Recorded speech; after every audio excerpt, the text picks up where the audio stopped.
एक बाईक 50,000 रुपयाला खरेदी केली आहे, तिचा दर वार्षिक 10% घसरतो, किती वर्षांनी तिचे मूल्य 36,450 होईल? म्हणजे आपली एक बाईक घेतली, त्याचा दरवर्षी 10% किंमत कमी होईल, तर त्याची किंमत 36,450 किती वर्षांनी होईल असं आपल्याला विचारलं. एकदम सिंपल आहे. काय पहिल्यांदा बघा, 50,000 त्याची मूळ किंमत आहे. किती? 50,000 मूळ किंमत. आपण इथे ओरिजिनल प्राइस लिहू. आणि डिक्रीज्ड प्राइस म्हणजे डिक्रीज झालेली म्हणजे कमी झालेली किंमत किती? 36,450.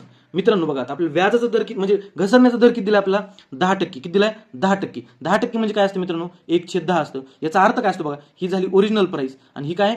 कमी होणारी, घट होणारी, काय डिक्रीज होणारी प्राइस किती? 10तून 1 गेला किती? 9. म्हणजे ओरिजिनल प्राइस जर 10 असेल तर घटणारी किती आहे? 9 आहे. बघा आता आता यांचा आणि यांचा आपल्याला कंपॅरिझन करायचं. यांचा आपण रेशो घेऊ. कुणाचा? यांचा रेशो घेऊ. बघा, कट करू. शून्याला शून्य गेला, किती राहिली? तर आता 5 1 5 आणि हे पुढले 3 0 3 0 1000 आणि इथं 5 7 35 उरला 1, 5 2 10 उरला 4, 5 9 45. यांचा रेशो काय आला बघा? 1000 आणि 729. आता आपल्याला 10 आणि 9 ला यांच्यापर्यंत न्यायचे. बघा आता 10चा कितवा घातांक करावा लागेल तर 1000 येईल, किंवा 9चा कितवा घातांक करावा तर 729 येईल. बघा, तिसरा घातांक जर सगळ्याचे केले तर येते का ना बघा? 10चा तिसरा घातांक काय असतो? 1000. 9चा तिसरा घातांक काय असतो? 729. म्हणजे आपल्याला किती वर्ष लागतील?